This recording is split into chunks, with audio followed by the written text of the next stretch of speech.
ಬೆಂಗಳೂರು ದಕ್ಷಿಣ ಲೋಕಸಭಾ ಕ್ಷೇತ್ರದ ಕಾಂಗ್ರೆಸ್ ಅಭ್ಯರ್ಥಿ ಸೌಮ್ಯಾ ರೆಡ್ಡಿ ಪರ ಸಿಎಂ ಸಿದ್ದರಾಮಯ್ಯ ಭರ್ಜರಿ ಮತ ಭೇಟಿಯನ್ನ ನಡೆಸಿದರು. ಕ್ಷೇತ್ರದ ಪದ್ಮನಾಭ ನಗರ ವ್ಯಾಪ್ತಿಯಲ್ಲಿ ರೋಡ್ ಶೋ ಮೂಲಕ ಪ್ರಚಾರ ನಡೆಸಿದಂತಹ ಸಿದ್ದರಾಮಯ್ಯ ಕೇಂದ್ರ ಬಿಜೆಪಿ ನಾಯಕರು ಹಾಗೂ ಸಂಸದ ತೇಜಸ್ವಿ ಸೂರ್ಯ ವಿರುದ್ಧ ಕಿಡಿಕಾರಿದರು. ರೋಡ್ ಶೋ ವೇಳೆ ಮಾತನಾಡಿದಂತಹ ಸಿಎಂ, ನಾವು ಸುಮ್ಮನೆ ಮತ ಕೇಳ್ತಾ ಇಲ್ಲ, ನಾವು ನುಡಿದಂತೆ ನಡೆದಿದ್ದೀವಿ, ಗ್ಯಾರಂಟಿಯನ್ನ ಕೊಟ್ಟಿದ್ದೀವಿ. ಬಿಜೆಪಿಯವರು ಯಾವ ಭರವಸೆಯನ್ನೂ ಕೂಡ ಕೊಟ್ಟಿಲ್ಲ. ಬೆಂಗಳೂರು ನಗರಕ್ಕೆ ಯಾವ ಕಾರ್ಯಕ್ರಮವನ್ನು ಕೊಟ್ಟಿಲ್ಲ. ಸೂರ್ಯನಿಗೆ ನಾವು ಅಮಾವಾಸ್ಯೆ ಅಂತ ಕರೀತಾ ಇರ್ತೀವಿ. ತೇಜಸ್ವಿ ಸೂರ್ಯ ಒಂದು ದಿನವೂ ಕರ್ನಾಟಕಕ್ಕೆ ಆಗ್ತಾ ಇರುವಂತಹ ಅನ್ಯಾಯದ ಬಗ್ಗೆ ಮಾತನಾಡಿಲ್ಲ. ಕುಡಿಯೋ ನೀರು, ಚರಂಡಿ, ರಸ್ತೆ ಅಭಿವೃದ್ಧಿ ಯಾವುದನ್ನೂ ಕೂಡ ಮಾಡಿಲ್ಲ. ಹೀಗಾಗಿ ಕ್ರಿಯಾಶೀಲ ರಾಜಕಾರಣಿ ಆದಂತಹ ಸೌಮ್ಯಾ ರೆಡ್ಡಿ ಅವ್ರಿಗೆ ನೀವು ಮತ ಹಾಕಿ. ನನ್ನ ಬಗ್ಗೆ, ರಾಮಲಿಂಗಾರೆಡ್ಡಿ ಅವ್ರ ಬಗ್ಗೆ ಗೌರವ ಏನಾದರೂ ಇದ್ರೆ ದಯವಿಟ್ಟು ಕಾಂಗ್ರೆಸ್ ಪಕ್ಷಕ್ಕೆ ವೋಟ್ ಹಾಕಿ ಅಂತ ಸಿಎಂ ಸಿದ್ದರಾಮಯ್ಯ ಕೇಳಿಕೊಂಡರು. ವಿಧಾನಸಭಾ ಚುನಾವಣೆಗಿಂತ ಮುಂಚಿತವಾಗಿ ನಾವು ಅನೇಕ ಭರವಸೆಗಳನ್ನು ಕೊಟ್ಟಿದ್ದು, ಅದರಲ್ಲಿ ಪ್ರಮುಖವಾದವು 5 ಗ್ಯಾರಂಟಿಗಳನ್ನು ನಾನು ಮತ್ತು DK ಶಿವಕುಮಾರ್ ಅವರು ಗ್ಯಾರಂಟಿ ಚೆಕ್ಗೆ ಸೈನ್ ಮಾಡಿ ಮನೆ ಮನೆಗೆ ತಲುಪಿಸ್ತಕ್ಕಂಥ ಕೆಲಸವನ್ನು ಮಾಡಿ. ಈಗ ನಾವು ಅಧಿಕಾರಕ್ಕೆ ಬಂದು 10 ತಿಂಗಳುಗಳಾಗಿದೆ. ರಾಮಲಿಂಗಾರೆಡ್ಡಿ ಅವರೇ ಸಾರಿಗೆ ಮಂತ್ರಿ, ಎಲ್ಲ ನೀವೆಲ್ಲ ಬಸ್ನಲ್ಲಿ ಫ್ರೀಯಾಗಿ ತಿರುಗಾಡ್ತಾ ಇಲ್ವಾ?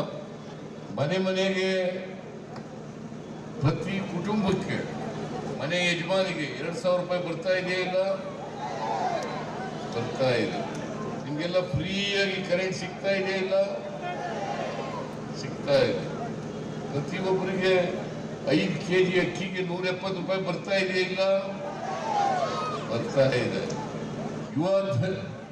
ಯುವ ನಿಧಿ ಕಾರ್ಯಕ್ರಮ, ಯಾರು ಡಿಗ್ರಿ ಹೋಲ್ಡರ್ಸ್ ಇರ್ತಾರೆ, ಪದವೀಧರರು ಇರ್ತಾರೆ, ಕೆಲಸ ಸಿಕ್ಕಿರಲ್ಲ, ಅವರಿಗೆ ತಿಂಗಳಿಗೆ 3,000 ರೂಪಾಯಿ ಸಿಗ್ತಾ ಇದೆ. ಇಲ್ಲ, ಮತ್ತೆ ನಾವು 5 ಗ್ಯಾರಂಟಿಗಳನ್ನ ಜಾರಿ ಮಾಡಿಲ್ವ?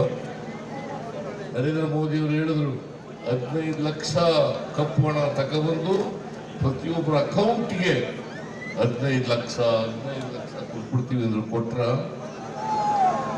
ಪ್ರತಿ ವರ್ಷ 2 ಕೋಟಿ ಉದ್ಯೋಗ ಸೃಷ್ಟಿ ಮಾಡ್ತೀವಿ ಅಂತಂದ್ರು. ಮಾಡಿದ್ರ?